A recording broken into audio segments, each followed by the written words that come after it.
얼마 전에 접한 최신 뉴스에서 개인회생이나 채무 탕감의 어려운 점을 잘 지적하고 있어서 제가 참고사항 하시라고 가지고 왔습니다. 서울회생법원에서 나온 기사인데, 채무 면책 제도의 문턱을 낮춰서 재기를 도울 것이다. 빚 돌려막기의 악순환을 끊고 노동시장 복귀로 공동체 이익을 증진하는 게 좋지 않겠느냐, 뭐 이런 얘기입니다. 여기 사진에 있는 분이 안병욱 서울회생법원장님인데, 그러니까 회생법원에서도 이미 개인회생이나 법인회생 같은 채무탕감 제도의 절차상 어려운 점들, 채무자가 무엇 때문에 신청을 쉽게 하지 못하고 망설이는지 이미 인식하고 있으며 그것을 개선하기 위해서 매번 노력하고 있다, 뭐 그런 취지입니다. 첫 번째로 지적한 사항이 주변 인식 때문에 회생 파산하는 게 쉽지 않다. 이 법원장님은 회생을 할까 말까 망설이는 채무자를 병원에 갈지 말지를 고민하는 환자에 빗대어서 표현을 하시더라고요. 처지가 환자하고 비슷하다.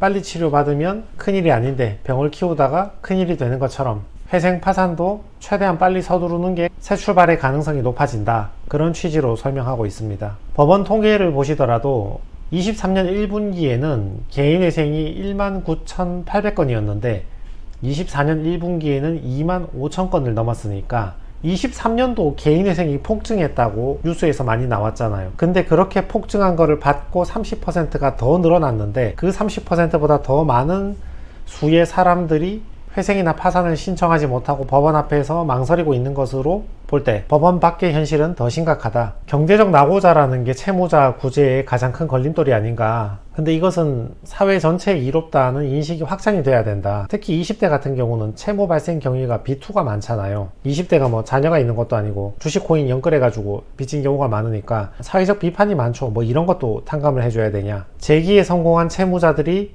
노동시장에 복귀하면 일을 해서 사회를 발전시키고 세금을 내고 공동체 전체적으로 훨씬 더 큰 이익이 아닌가. 그리고 그렇게 사회에 복귀시키는데 세금도 들지 않고 공적 자금도 투입되지 않으니까 이것은 도산제도의 장점이다, 뭐 이렇게 말씀을 하시네요. 상당 부분은 맞는 말이죠. 채무자가 돌려막기 하다가 신용불량이 돼서 포기하고 사느니 어떻게든 채무를 탕감해주고 사회로 끌어내서 일도 시키고 세금도 내게 하고 사회 전체의 이득인 건 맞죠. 근데 세금하고 공적 자금이 안 들어가는 건 맞는데 채권자가 권리를 상실하게 되죠. 자기의 권리를 돈 빌려주고 못 받게 되니까 채권자 입장은 다르겠죠. 은행 같은 경우야 담당자가 자기 돈 빌려준 것도 아니고 은행 스스로가 국민들에게 막대한 이자 수익을 받아가고 국가로부터 특혜도 많이 받으니까 은행 채무는 좀 탕감될 여지가 있다고 보는데, 개인 채권자 같은 경우는 피해가 큰 것도 사실이죠. 두 번째로 지적하는 문제가 서류 취합의 번거로움인데요. 회생법원에서도 신용정보원하고 협력사업을 해서 신용정보 데이터 협력사업을 추진하고 있습니다.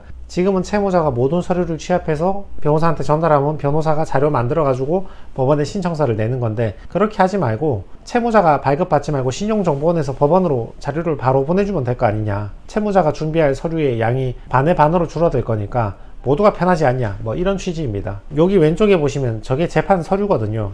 여러분이 첨부 서류 제출하시고 편철하면 저렇게 두꺼워집니다. 사건 하나마다 이만큼 두껍게 나옵니다. 특히 개인회생 같은 경우는 금융기록을 많이 제출하기 때문에 유달리 사건 서류의 양이 많습니다. 오른쪽에 보시는 게 여러분이 제출하셔야 될 서류 목록들인데 내용이 좀 많긴 하죠. 물론 적극적으로 준비하면 하루면 다 준비합니다. 하루도 안 걸립니다. 대부분 온라인 발급이 가능하고, 온라인 발급 안 되는 건 가까운 주민센터에서 전부 발급이 가능한 것이기 때문에, 근데 그조차도 서류 업무나 행정 업무에 익숙하지 않은 사람들에게는 부담이 될 수 있으니까 채무자가 발급받는 게 아니라 신용정보원에서 법원으로 서류를 바로 보내주면 될 거 아니냐, 뭐 이런 논의를 하고 있습니다. 세 번째가 보증 채무 때문에 어려워지는 사람들이죠.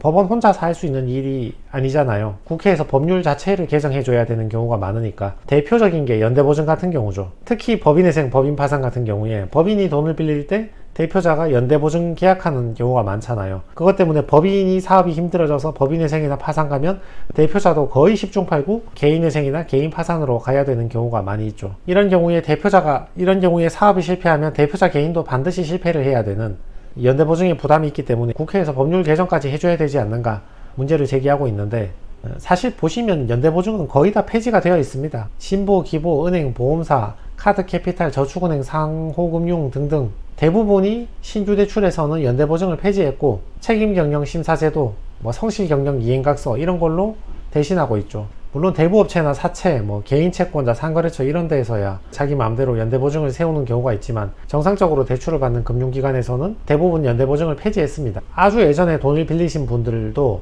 갱신을 하면서 대부분 연대보증을 삭제를 해주거든요.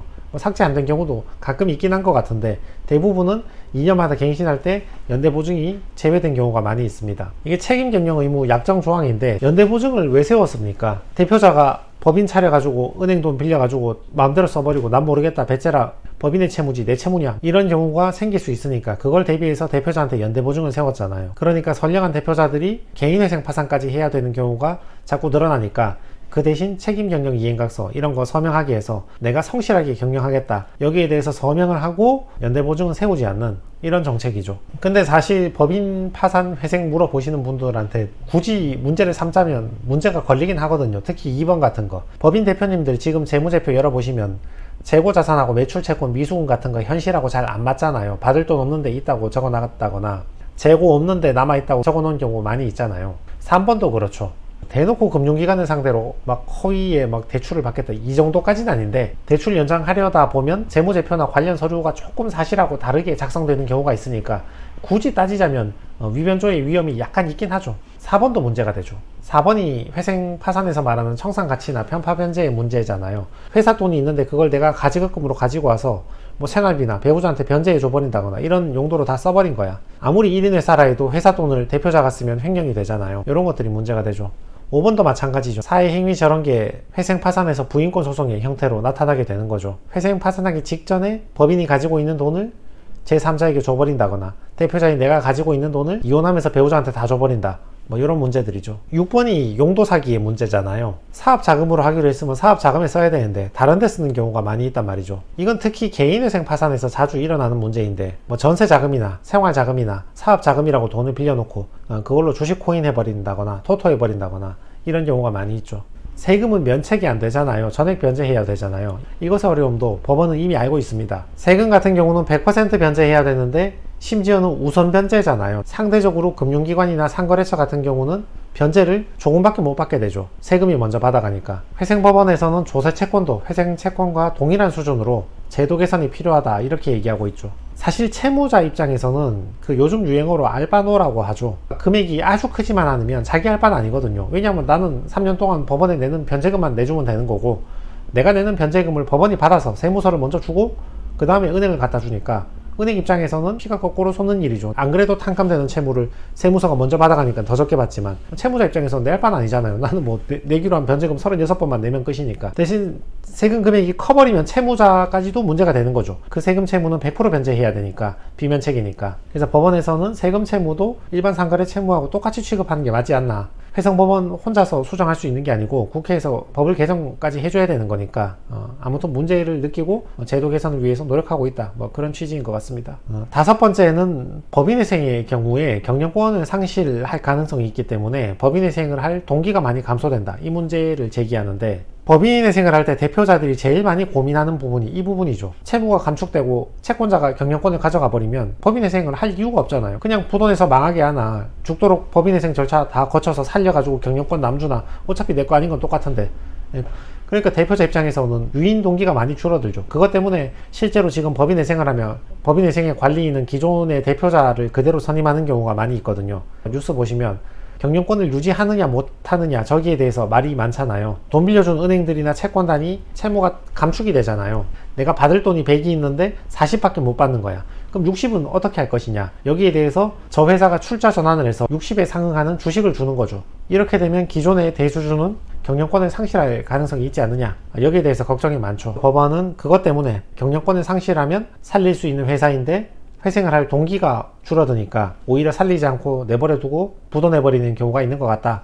이런 생각을 하는 것 같습니다. 근데 요거는 이제 큰 회사들 얘기고요. 태영건설이나 쌍용 자동차 이런 회사 얘기고 중소기업 같은 경우는 출자 전환을 하든 주식을 은행을 주든 남을 주든 간에 경영권을 탈취하겠다고 덤벼드는 금융권이 없습니다. 그러니까 대부분의 중소기업은 이런 걱정을 안 하셔도 별 관계 없습니다. 지분이 몇 프로 있다 이런 거는 거의 숫자상의 문제일 뿐이고 법인회생을 통과하느냐 못하느냐의 문제가 있을 뿐 통과만 한다면 경영은 사실상 대표님의 뜻대로 운영이 되실 가능성이 굉장히 높습니다. 그래서 현행 회생 파산 제도에 의하더라도 채무자에게 어려운 점이 많이 있다. 그 어려운 점은 회생법원에서도 이미 인지하고 있으며 그것을 개선하기 위해 노력하고 있다.